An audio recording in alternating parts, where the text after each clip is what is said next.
sabemos que está aquí en Twitch, pero no sé dónde está ubicado en estos momentos. Sergio, buenas tardes. Aquí en España, buenas tardes. ¿Dónde estás? Hola Javier, qué gusto saludarte. Primero que nada, gracias por la invitación de estar acá en tu programa. Y bueno, antes de la pandemia yo me mantenía normalmente en un avión, pero después de la pandemia estoy nuevamente en casa. Mi país de nacimiento es Guatemala y me encuentro justamente ahora acá en Centroamérica, en América. Ujú. ¿En Guatemala estás? Guatemala, aquí nací, Javier, y aquí resido actualmente. Mm. Ahí naciste y ahí te formaste, ahí empezó tu formación. Luego habrás tenido un mayor recorrido, ¿no? Cuéntanos un poquito así rápidamente para conocerte mejor antes de entrar en materia. ¿Cómo has llegado hasta aquí? Bueno, la verdad es de que es un recorrido que gracias a una de las cualidades que creo que también te define a ti y es la curiosidad. Eh, Vengo de una familia que prácticamente pues quiso dar y entregar todo lo que tuvo a su alcance para la formación de los hijos y todo. Eh, Lamentablemente mi padre fallece cuando tenía 9 años y entonces me tocó que de una u otra manera hacerme cargo de una parte del presupuesto a mi corta edad de 10 años, pero ya me tocaba que trabajar y combinar el estudio y creo que esa combinación me fue dando una perspectiva de en dónde quería visualizarme y qué quería lograr para el futuro, ¿verdad? Fueron transcurriendo los años y bueno, me fui formando en algunas áreas que me llamaron mucho la atención. La primera fue administración de empresas, después fue mercadeo y a partir de ahí creo que se activó mi interés, gusto, pasión, motivación y deseo por las disciplinas asociadas a la administración, ¿verdad? Tuve la bendición, porque no le puedo llamar de otra manera, de cursar 2 licenciaturas, 8 maestrías, 8 posgrados y más de 85 programas en más de 20 universidades en 3 continentes. Entonces, creo que fui muy afortunado, mi estimado Javier, de haber tenido esa fortuna, esa bendición de poder estar frente a centenares, yo no sé si llegan a ser miles de profesores que tuve frente a mí dictándome clase, que solo fueron activando mi sed de más curiosidad y mi sed de buscar ser una mejor persona. Entonces, te diría, creo que me fui por un camino del conocimiento y del aprendizaje continuo y hoy estoy en un punto en donde el conocimiento creo que es una de las grandes disciplinas en donde es como cuando nadas hacia adentro del océano, entre más nadas, más horizonte ves y sientes que nunca te vas a acabar el océano. Entonces, te diría que soy un eterno aprendiz y así como tú, un curioso de primera, ¿verdad? Que estoy metido en tantas cosas, pero el ADN creo que es el aprendizaje, Javier. O sea, te has pasado la vida estudiando fundamentalmente. Sí, te voy a ser franco, sí, toda la vida me la he pasado estudiando, combinando 2 maestrías al mismo tiempo, un programa aquí, un programa allá. Me despierto el 1 de enero ubicando y definiendo qué programa voy a cursar para ese año o qué programas y bueno, sí, un poquito de todo también. No es solo educación y formación ejecutiva, Javier, porque tuve el honor de estudiar ópera, soy cantante de música también. Ahorita estoy por iniciar una carrera como sommelier, entonces me gusta de todo un poquito, la verdad. ¿Mm? Bueno, en tu currículum dice que has formado a más de 20.000 directivos. ¿Por qué llegas a este punto de formar directivos? ¿Formar directivos desde qué punto? ¿De cualquier empresa simplemente para dirigir empresas o con otro tipo de objetivos finales? Bueno, te voy a ser franco, desde un inicio empecé con los programas que habitualmente empiezan a desarrollarse en una escuela de negocios, que son programas de management o programas muy enfocados hacia lo que es liderazgo, dirección de empresas, etcétera. Pero conforme va llegando la tecnología y se va incorporando a procesos habilitadores en las organizaciones, me di cuenta que cada vez la tecnología iba a tener un rol protagónico en la ventaja competitiva de las organizaciones y de los sectores. De esta cuenta, ya a la mitad de mis estudios de másters que fui cursando, me di cuenta que no tenía esa especialidad y entonces empecé a identificar programas relacionados con tecnología, transformación digital y eso me activó el interés para empezar a visualizar esta competencia que no la tenía. A partir de ahí ya empiezo sobre una autopista, te diría, que me permitió combinar visión estratégica, tecnología, y siempre me he caracterizado por estar más en el futuro que en el mismo presente o en el pasado. Entonces de ahí empecé a trabajar mucho el tema de diseño de futuros y prospectiva, combinando tendencias tecnológicas más las mejores prácticas y tendencias del management, y es en donde más o menos te diría que me ubico actualmente, es decir, trabajando con ejecutivos u organizaciones en el diseño y modelo de el diseño de sus futuros y cómo se visualizan ellos competir a un horizonte de 2, 3, 5, 10 años. Ya no podríamos hablar de 10, 50 años como antes hacían planificación estratégica los países, Javier, pero más o menos por ahí me voy ubicando. Cuéntame una cosa, hoy los ejecutivos, ¿en qué se diferencian los ejecutivos actuales que tienen que, lo que tú decías, ¿no? La transformación digital, todo va a una velocidad vertiginosa, el ejecutivo tiene que estar permanentemente reciclándose, claro, y el trabajador, etcétera. ¿En qué se diferencia el ejecutivo de hoy en día en medio de esta revolución digital del ejecutivo de hace, vamos a poner un poco más de un lustro, 5, 10 años máximo? Ya ha cambiado una barbaridad todo, ¿no? Sí, fíjate que han cambiado muchas cosas, Javier, pero creo que lo que no han cambiado son metacompetencias clave que tenemos y que traemos desde hace 5.000 años, me explico. Es decir, una de ellas es, por ejemplo, la capacidad de visionar, es decir, la visión para mí es una de las competencias más críticas que han tenido ejecutivos a lo largo de la historia y que quienes construyen el futuro normalmente tienen unas capacidades de hacer visión tan robusta y tan definida que son capaces de llevar a sus equipos hacia esa visión con ellos. Lógicamente la visión se construye y la precede la imaginación, ¿verdad?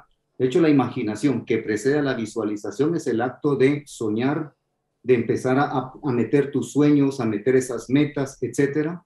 Y eso a veces te lo provoca algo que tal vez no te tiene cómodo y entonces decís, no, yo visualizo un país de esta manera, visualizo una organización de esta manera o visualizo un estado o un contexto que no me hace sentir cómodo.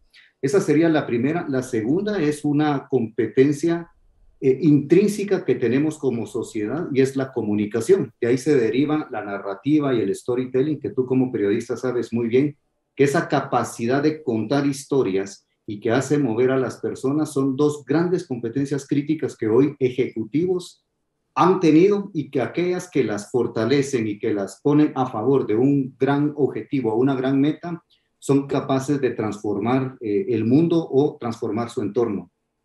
Lo que más nos interesa posiblemente a la mayoría de lo que estemos escuchando o vayamos a escuchar o vayan a escuchar esta charla es ver en qué medida, porque son muy pocos los que llegarán a ejecutivo y a buen seguro que tienen sus másters y sus escuelas y sus universidades para formarse, pero interesa mucho a aquellos que van a estar en manos, entre comillas, de los ejecutivos, es decir, la clase trabajadora.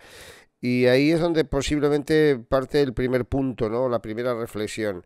¿Ha cambiado para bien? Es decir, el prototipo de, cuando hablo de empresario hablo de gran empresa, no hablo de pequeña y mediana empresa, fundamentalmente de gran empresa, ¿no? Es un personaje igual sin alma como lo eran antes en la mayoría de las ocasiones. Han cambiado, hacen prevalecer el negocio por encima de las relaciones personales. ¿Cómo recibe, en una palabra, el trabajador a estos nuevos líderes que son capaces de cambiar el mundo empresarial y cambiar el mundo del negocio? Sí, mira Javier, la verdad es de que hay cosas que todavía no hemos logrado cambiar como sociedad, ¿verdad? Y hay avances, creo, en las organizaciones.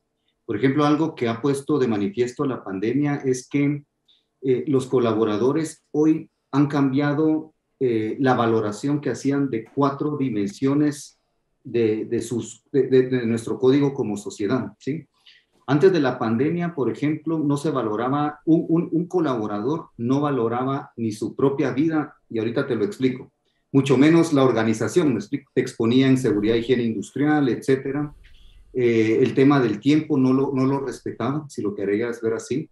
Sin embargo, con el contexto de la pandemia, el mismo colaborador se ha dado cuenta que hay 4 variables que le pone mucha más atención y le está dando una nueva dimensión de las mismas. La primera es la dimensión tiempo.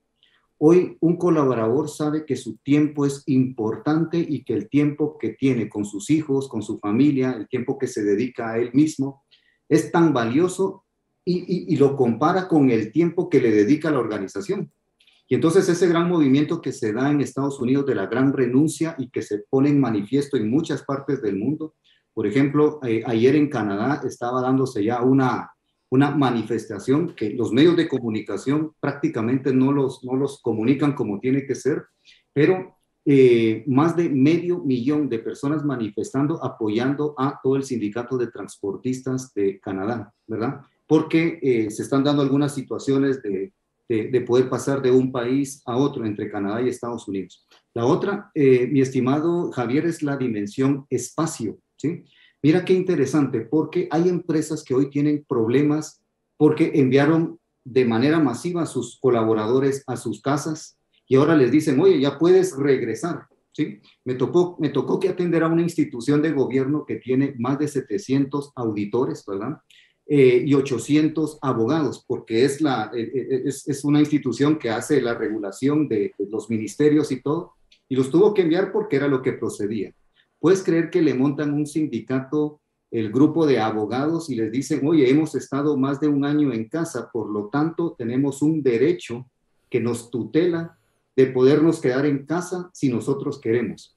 Entonces las personas hoy dicen, mi espacio hoy es sagrado, ¿sí? Y hoy prefiero estar en casa, aquí soy más productivo. La tercera es la relación. Hay una frase célebre que dicen, las personas le renuncian a los jefes y no a la organización.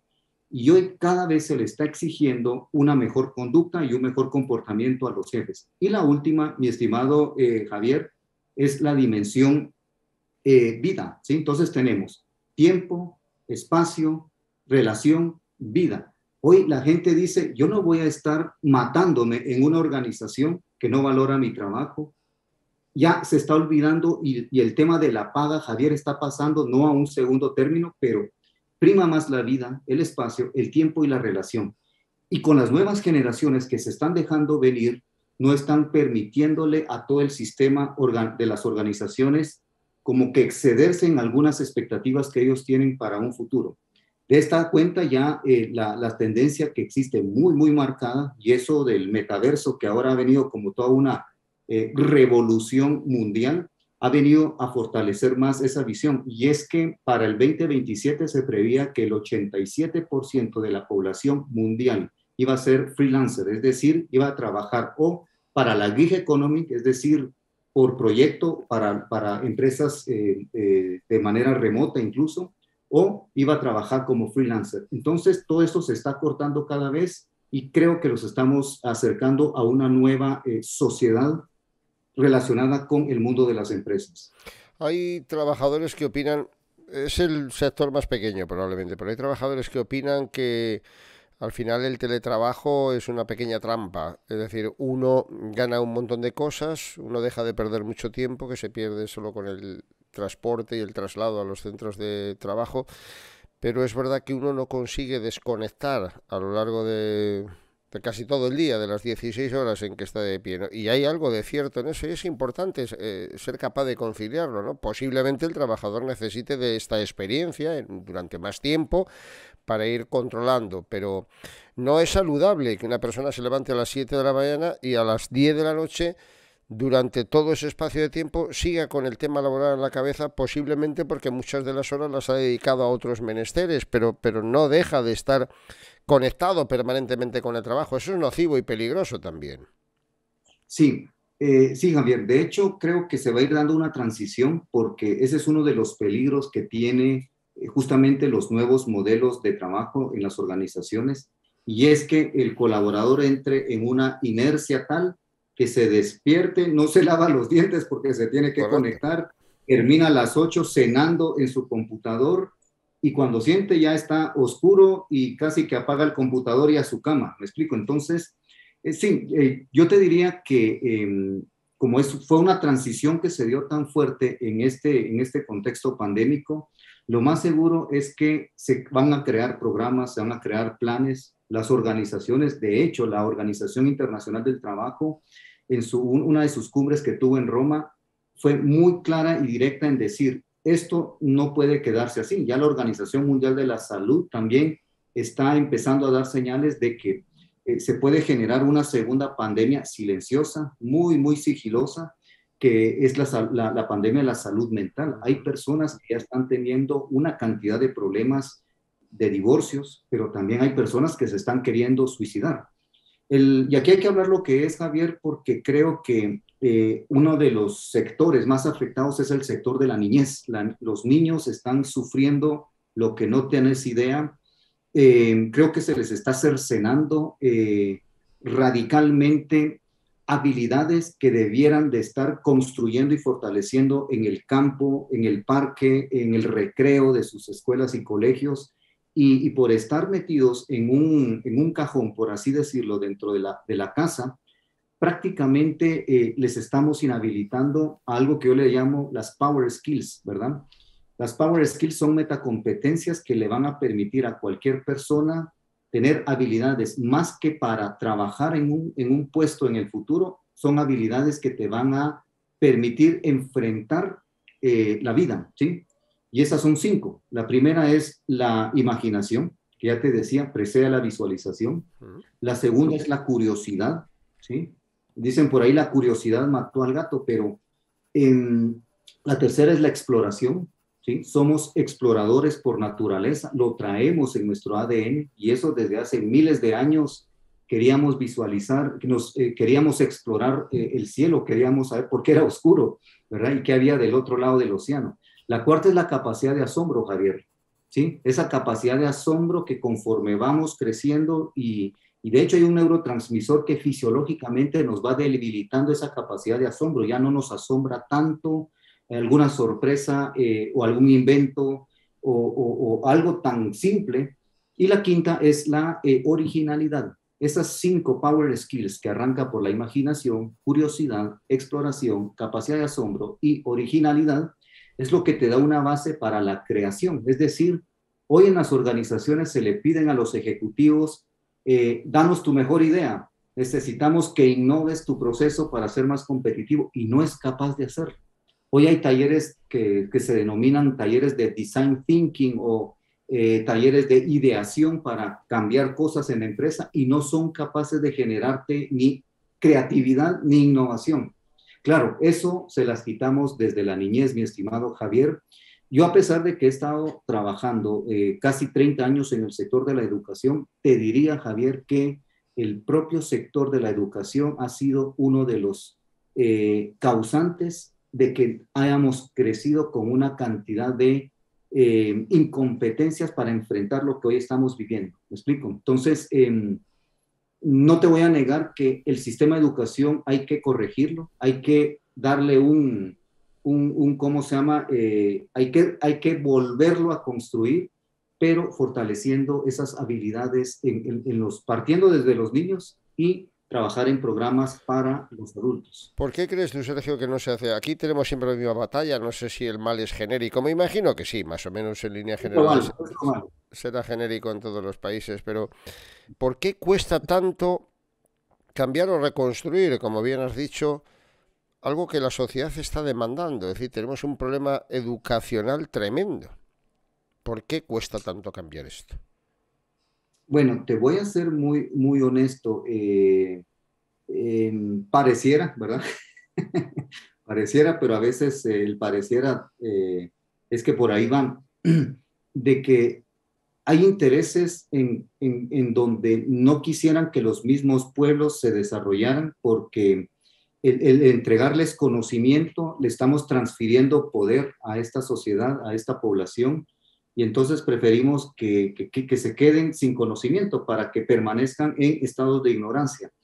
Y creo que hay muy pocas mentes, aunque cada vez hay más, que hay movimientos que se empiezan como a revelar, es decir, empezando por los padres de familia que pueden tener la libertad de decir, yo voy a elegir un colegio en donde de verdad los niños puedan irse a enlodar en la calle, porque eso les va a generar incluso defensas, que los niños puedan ir a tocarse y abrazarse con sus compañeros, porque mira qué interesante, niños que dejaron de abrazar hasta 8 meses, si lo quieres ver así, dejaron de abrazar a sus amigos y entonces en 10 años, en 15 años se les va a pedir que tengan excelentes relaciones interpersonales en el trabajo y no van a poder tener esa capacidad de hacerlo porque se les empieza a cercenar una cantidad de escenarios para que ellos puedan despertarlas y desarrollarlas. Y no te hablo, Javier, ni siquiera de los talentos, ¿sí? Porque resulta ser que hay muchos talentos que los pones a prueba.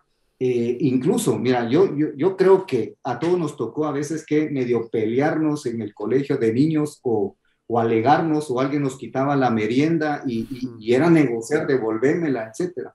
Mira, todas esas habilidades que desde niño las debimos haber desarrollado fuerte, que hoy nos permite al menos conversar, dialogar, etcétera, esas se les han quitado a los niños. Entonces yo te diría que el sistema de educación acá es protagónico, ¿sí? Eh, por ahí creo que va mi estimado Javier. Yo hablo mucho, Javier, yo hablo mucho, tú me vas deteniendo sin No, pena, no, no, ¿viste? no. Tú hablas mucho y nosotros escuchamos mucho. Estamos acostumbrados a escuchar. Yo voy hilando cosas. Me había quedado antes una reflexión en torno al tema educacional. Lo tenemos, es verdad, en todos los países y no sé si los derroteros van por ahí, por el interés de los gobiernos en que la sociedad no tenga tanto conocimiento como para cuestionar tantas historias que se pueden cuestionar. En el tema puramente laboral y de relaciones laborales ha vuelto un poco con lo de la pandemia, con el teletrabajo, etcétera, ha venido a coincidir en un momento en el que las grandes empresas, bueno, aquí, y tú las conoces, podemos hablar de Telefónica, del Banco de Santander, etcétera, estaban construyendo la casa de sus empleados, ¿no? Habían conseguido que el centro laboral fuera el domicilio, con sus guarderías, ya no solo los restaurantes, etcétera, que hay en tantas empresas, ¿no? Y justo en ese momento se produce ese choque involuntario, ¿no? O sea, estaban ustedes intentando traer al trabajador a que viva en la empresa, al trabajador y a su familia, a que viva en la empresa, que pase las 16 horas en la empresa y el día de mañana, si hace falta, le daremos el apartamentito.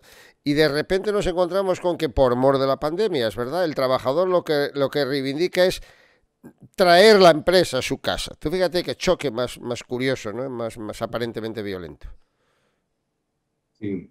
Ese fue un marcador somático muy, muy fuerte, mi estimado Javier. Y de hecho, muchos de los planes de las organizaciones y de los mismos sectores se vieron truncados a tal punto que tuvieron que redefinir nuevamente rumbos y caminos. Y bueno, creo que siguen en ese proceso aún.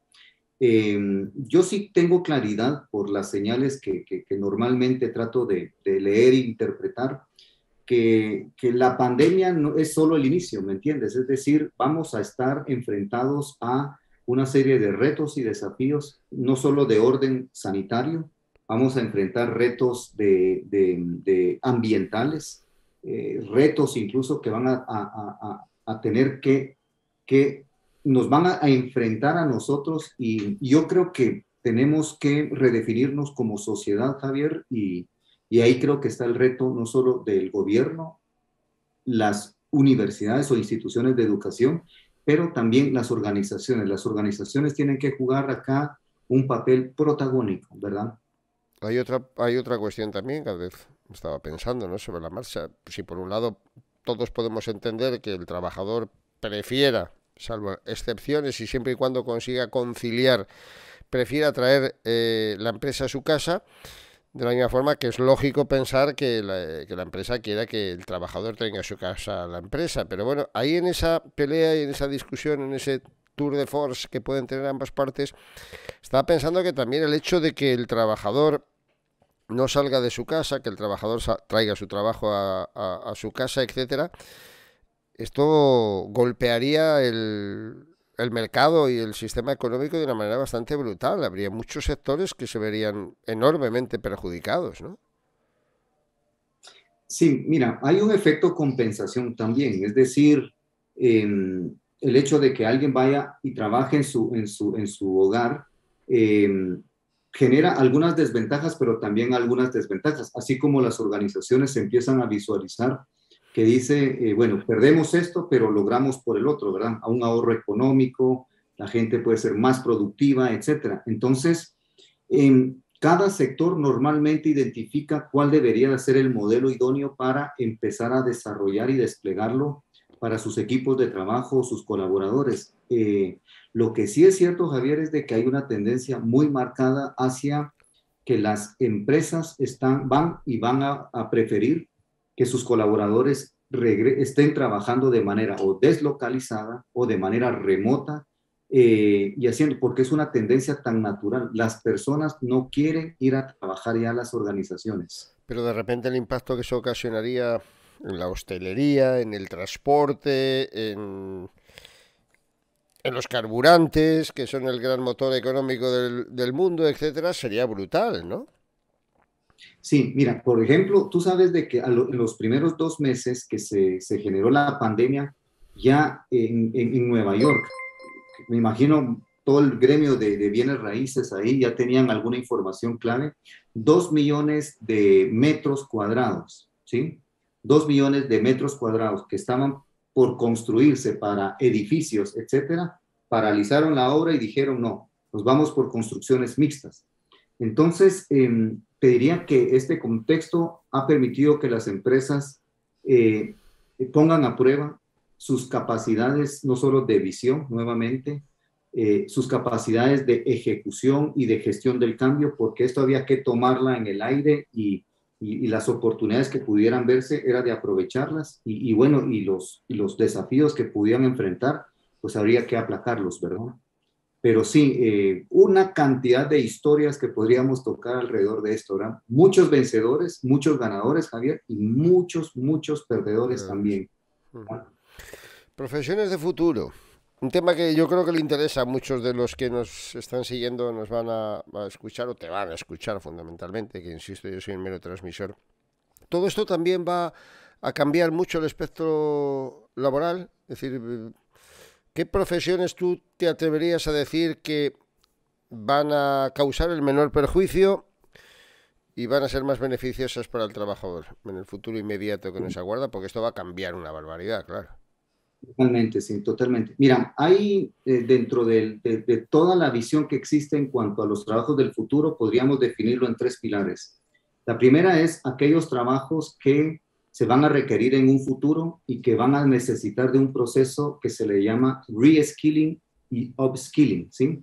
Reskilling es volver a reentrenar áreas del tipo de trabajo que tú hacías, ¿verdad? Y posiblemente tengamos que combinarlos con tecnología, etcétera, o hay que actualizarlos.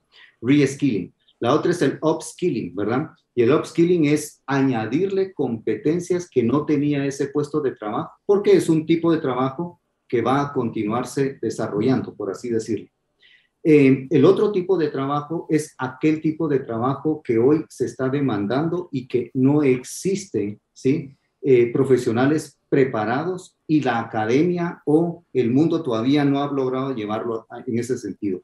Esos tipos de trabajos hoy día tienen una alta demanda y están encareciendo el salario promedio de puestos clave, ¿sí? Por ejemplo, científicos de datos, expertos en cybersecurity, empiezan a emerger puestos como expertos en blockchain y muchos puestos asociados a tecnología. Por el otro lado, las empresas de tecnología están requiriendo puestos que tienden a ser muy escasos también.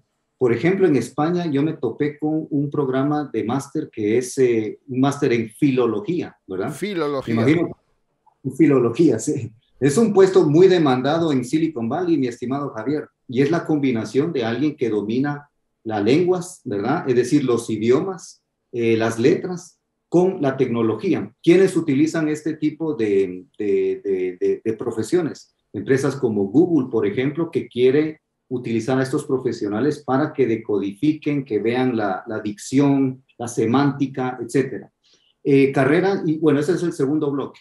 Carreras emergentes que hoy cada vez se están requiriendo y que todavía están empezándose a llenar los cupos porque no hay, ¿me explico? Ok, Y la tercera es aquellos puestos que ni siquiera hoy existen, mi estimado Javier, y que hoy los niños están estudiando y preparándose para carreras que no están, que no, ni siquiera tienen un nombre. Te voy a poner dos, tres ejemplos por ahí. Hoy el mundo del metaverso está generando una demanda increíble. Facebook a las pocas semanas que decidió cambiarse de nombre de Facebook por Meta porque va a construir el metaverso a través de esta revolución del Internet, de la web 3.0, lanzó el primer mensaje y dice, vamos a contratar a 10,000 personas en metaverso, ¿sí?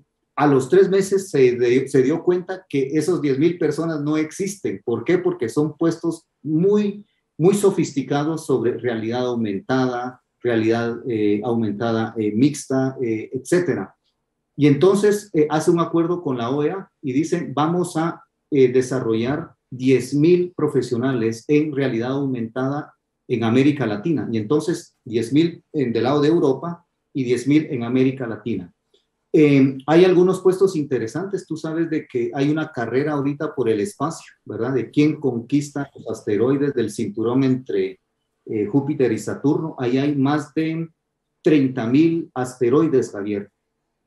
El primero que llegue va a tener una gran suerte porque uno de los 1,000 asteroides identificados que tienen 3 minerales extraños, los minerales raros que le llaman, que es el litio, el oro y el níquel, el cobre, perdón, un asteroide de esto puede costar 1 quintrillón. Ya te imaginas meterle al PIB de un país 1 quintrillón, Javier. Entonces, de ahí se están desprendiendo algunas carreras. La primera es geólogos espaciales, ¿sí? Geólogos espaciales. Ya no es el geólogo que va a medir tierras y hacer estudios de la Tierra. La otra es Data Science for Space, es decir, científicos de datos para el espacio, alguien que sea capaz de calcular coordenadas, definir distancias, etcétera, por todo el movimiento que se va a dar en el futuro. La Universidad de Nápoles en Inglaterra justamente es una de las universidades que está liderando una de las facultades más avanzadas en estudios del espacio. Y si tú te metes a la universidad, tú que eres muy curioso, vas a identificar la cantidad de puestos que ni siquiera hoy día los podemos ubicar porque realmente tienen nombres tan raros, pero que van a existir. Entonces, yo te diría que hay áreas en donde se van a requerir puestos que no existen, otros que hay espacios para llenarse y otros que van a necesitar una revitalización. Y por supuesto, Javier, posiciones y puestos que van a desaparecer, ¿verdad? ¿Por qué? Porque la tecnología los va a terminar realizando. ¿Cómo le llega a la gente, al ciudadano de a pie, a los chavales que están ansiosos por encontrar un trabajo? ¿Cómo les llegan estos vehículos de formación o de aprendizaje? ¿Cómo pueden saber ellos algunas de las cosas que tú estás exponiendo aquí? Mira, yo creo que si son jovencitos que todavía tienen la tutela de los padres, es menester de los propios padres estarles investigando sobre áreas. Por ejemplo, cuando alguien decía antes, dejar de estar jugando PlayStation o Wii o jueguitos, porque eso no te va a llevar a nada, ¿sí? Mira, Javier, creo que esos niños, hoy una de las carreras del futuro es manejo y coordinación de sistemas de drones. Esos niños ya tienen un futuro si se les encausa desde ya, me explico, porque va a ser una de las carreras en donde vas a gestionar sistemas de drones para riegos en el campo o para medir coordenadas en algún territorio, etcétera. El mismo sistema de manejo es el que se utiliza en aeronáutica, me explico. Entonces, cuando alguien juega ¿cómo se llama? Cuando hace un jueguito a alguien, un niñito, prácticamente tiene un talento en potencia, ¿me explico? Claro. Solo hay que causarle la orientación hacia alguna disciplina o algún campo de actividad.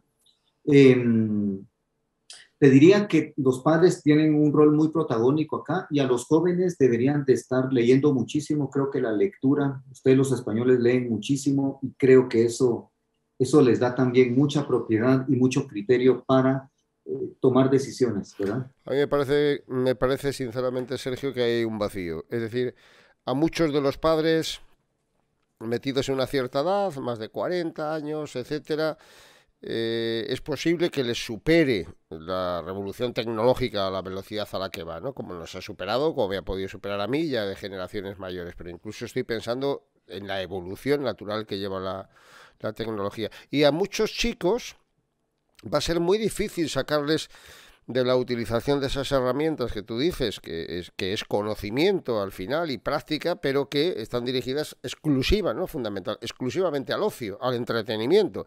Entonces va a ser muy difícil que ellos lleven, la mayoría, siempre habrá excepciones, esa iniciativa de buscar a ver dónde, están como esperando y ese es el vacío que yo encuentro.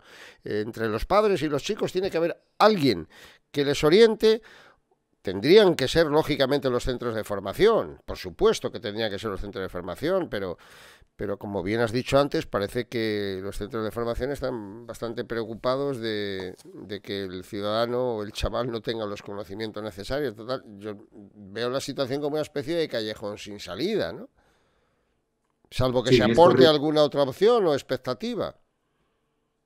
Sí, yo te diría que los países deberían de fomentar muchísimo. Por ejemplo, hay países en donde ya se están tratando de crear laboratorios, institutos tecnológicos y masificar mucha educación para que los chavalos, como tú dices, puedan tener acceso a educación, puedan curiosear, puedan experimentar y puedan tener ese contacto con el futuro. Yo creo que el futuro es una de las áreas en donde si nosotros le trabajamos muy bien a los muchachos, se pueden colgar de ello y pueden empezar a verse en ese futuro. De hecho, ¿sabes qué? Uno de los ejercicios que se hacen en laboratorios de diseño de futuros es que uno dice, ¿quieres conocer cuál es el futuro de tu marca, de tu producto o del mercado que atiendes? Ve y pregúntale a dos generaciones abajo cómo ven tu producto y por qué, porque él ya está en el futuro. Estos niños ya están 20 años adelante, 15 años antes de lo que va a pasar en el futuro. Estamos en ese punto que yo he recordado alguna vez y en el que insisto, ¿no? Esta es la primera generación que va a recibir aprendizaje de la generación posterior, ¿eh? La primera generación en la historia de la humanidad en la que los padres tienen que aprender de los hijos, por lo menos en toda esta materia, pero es así y esa es la velocidad de la evolución. ¿Qué le transmite? Bueno, quiero hacer una aclaración muy rápido porque ha habido por ahí alguna alta eh, de suscripción de Camalo. Ya sabéis que todas las suscripciones las estamos entregando a las organizaciones encargadas de la defensa del mundo animal, en este caso Justicia Animal. Este mes de febrero recibirá todas las suscripciones que vayamos recogiendo a través del canal, pero sobre todo, como bien digo, más allá del dinero que será meramente testimonial, hablamos de la concienciación, ¿no? De que sirva para que todos nos concienciemos en ese sentido. Y por otra parte decir que estamos hablando con Sergio Méndez, porque lo estáis viendo ahí, muchos entráis y preguntáis de qué va esto, pues no va de nada especial, va de un hombre que es el director general de Pan American Business School, que ha formado a más de 20.000 ejecutivos de 500 compañías diferentes en Estados Unidos, en España, en Latinoamérica en general, que ahora mismo puntualmente reside en su país de origen, que es Guatemala. ¿Cómo están, por cierto, Sergio, las cosas en Guatemala? Siempre recibimos noticias de que si hay un territorio de países, digamos, desarrollados, conflictivo y duro, es Centroamérica y especialmente Guatemala. ¿Están tan mal las cosas o las recibimos aquí de otra manera o no las asimilamos igual de bien que los que estéis con esa cotidianidad, ¿no? Viviéndolas? Sí, sí, sí. Mira, si te estuviera escuchando ahorita mi director de transformación digital, que es español justo y que se traslada de Madrid a Guatemala el lunes, creo que cancelaría el viaje. No, no, no, mira, como en cualquier país, mi estimado Javier, yo creo que es un tema de cómo se maneja el marketing de los países, ¿sabes? Guatemala es un país interesante de conocer, al igual que México, al igual que la ciudad de Nueva York. Pero un día yo estuve en Nueva York, en la 37 Avenida, en la 37, y resulta que alguien me dijo, no te metas por ahí, en estas dos calles, porque en estas dos calles, si entras, de seguro te van a asaltar. Yo no lo creía, ¿verdad? Y es cierto, hay muchas veces pequeñas ubicaciones en alguna parte de todos los países en donde te tocó y resulta que te tocó, por así decirlo. Entonces, Guatemala hay que saberse conducir en Guatemala, así como en El Salvador, y también, me imagino, en algunas regiones de España o de Estados Unidos. Con retos de seguridad, porque los tenemos, pero te diría que es un país en donde se vive bien, en donde tenés tiempo para tener tu hora de almuerzo, darte la siesta, lo que hacen en España, ¿verdad? Y en donde hay excelentes oportunidades, te digo, muy, pero muy buenas oportunidades, ¿verdad? Aquí hay una comunidad de españoles espectacular. Y sí, yo muy a gusto de trabajar acá porque aquí dos estaciones, primavera e invierno, y realmente solo te llueve 5 meses al año, entonces Ujú. tienes de todo acá. Sí, exactamente, y eso es digno de reseñarse y de comentarlo, porque lo hace también David Calduch, que nos lo dice y además lo conoce bien, que Calduch estuvo aquí en uno de los primeros espacios que hicimos de la fuga, que es un país muy bonito y que la gente es fabulosa y la comida buenísima, no me cabe ni la menor duda. Y hago especial hincapié porque es Mira, verdad que en efecto muchas veces estereotipamos un determinado país por un suceso de seguridad ciudadana o de ciertas dificultades económicas, etcétera, que no tiene por qué significar que el país sea un país que no resulte ni hospitalario, ni agradable, ni hermoso, ni como bien decías, con dos estaciones. Mira, en Castilla tenemos dos estaciones, siempre se dicen, una de infierno, una de invierno y otra de infierno, ¿no? Porque al final la meteorología marca de una manera exagerada. También tenemos dos estaciones. Pero no, lo preguntaba fundamentalmente porque ya que estás en Guatemala y aprovechando las circunstancias, siempre es bueno conocer uno de los países posiblemente, bueno, también podríamos decir lo mismo de El Salvador, de Honduras, de esa zona de Centroamérica, posiblemente sea la menos conocida por parte de Europa, ¿no? sí, sabes que Guatemala tiene, mira, yo he conocido, nosotros la escuela en prepandemia traíamos alrededor de unos 120 profesores españoles. ¿Mm? De hecho, de los 400 profesores que tenemos, te diría que al año viajaban unos 80 profesores y todos se llevaban una experiencia magnífica de Guatemala porque combinamos no solo lo que es una cultura milenaria de los mayas, sino que también hay mucha historia española en nuestro país. Y te digo, tenemos una herencia en comida, en cultura, y bueno, la gente no se diga, o sea, no es porque sea guatemalteco, pero somos afectivos a morir, o sea, conectamos, no sé, la verdad es que no Ayer debería me, de hablar. Ayer me comprometí en viajar si me invitasen a Corea del Norte. Creo que me seduce bastante más viajar a Guatemala, pero si es por conocer los dos países me atraen, pero de luego creo que en Guatemala se viviría y se tiene que vivir francamente bien. Pero bueno, no quiero entretenerte mucho más. Sí me gustaría que dejaras un mensaje.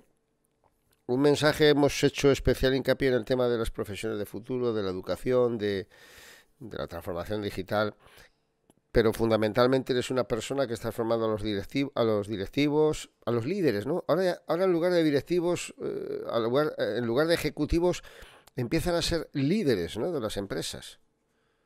Sí, de hecho, se le llamaban directivos porque en teoría dirigían, Mm. ¿verdad? Pero creo que la palabra liderazgo, mira, el mundo está muy marcado por las influencias de marketing, ¿verdad? Y a veces una tendencia, y por ejemplo, estaba viendo la vez pasada que ya en las organizaciones se están creando posiciones como gerente de la felicidad, ¿me explico? Ujú. Entonces, yo estoy en contra de esa posición porque resulta ser de que el que debería de hacer feliz, si es el que debería tener ese rol, es el jefe. Entonces significa que todos los colaboradores no son felices porque sus jefes no los hacen ser felices y para eso se tiene que crear una plaza. Mm. Entonces, te diría, mi estimado Javier, que el liderazgo es un rol realmente, ¿verdad? Y como tú dices, hoy en casa los niños le enseñan a los padres de tecnología, de cómo usar una aplicación y cómo ser incluso más productivos para algo. Y entonces ahí los niños toman ese rol de liderazgo, ¿verdad?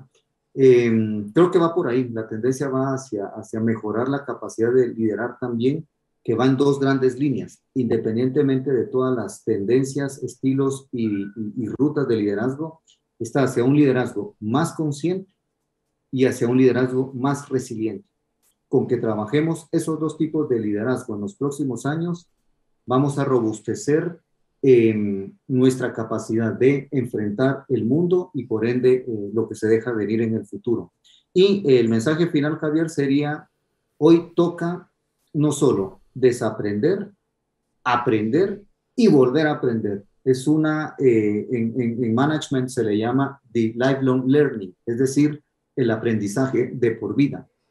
Hoy no estudiamos para liderar un trabajo o dirigir una empresa. Hoy estudiamos para toda la vida. ¿Me explico? Entonces es un aprendizaje continuo y es una mejora continua que necesitamos incorporar ya a nuestra vida. Tienes toda la razón del mundo.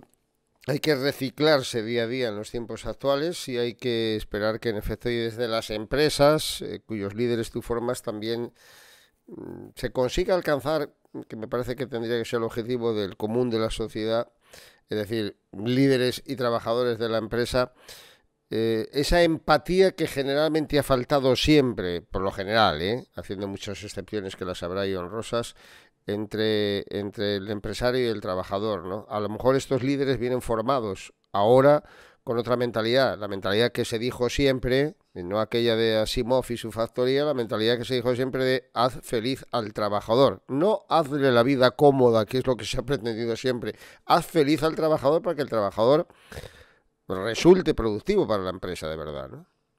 Es correcto, sí. Sí. Muy bien. Y que no nos olvidemos que los colaboradores son personas, los socios de una empresa son personas, los clientes de una empresa son personas. Por lo tanto, si no sabemos tratar a las personas, no podemos hacer organización ni emprender un negocio, Javier, te diría. Muy bien, Sergio. Ha sido un verdadero placer compartir contigo este ratito. Ya tendremos ocasión de seguir hablando de Venezuela, de las excelencias de vuestra cocina, de vuestro maravilloso paisaje y de vuestro formidable clima. Y sobre todo, de aprender a vivir. Totalmente invitado y el día que vengas me dices y mi casa es tu casa. Muy bien. Muchas gracias, Sergio. Un placer.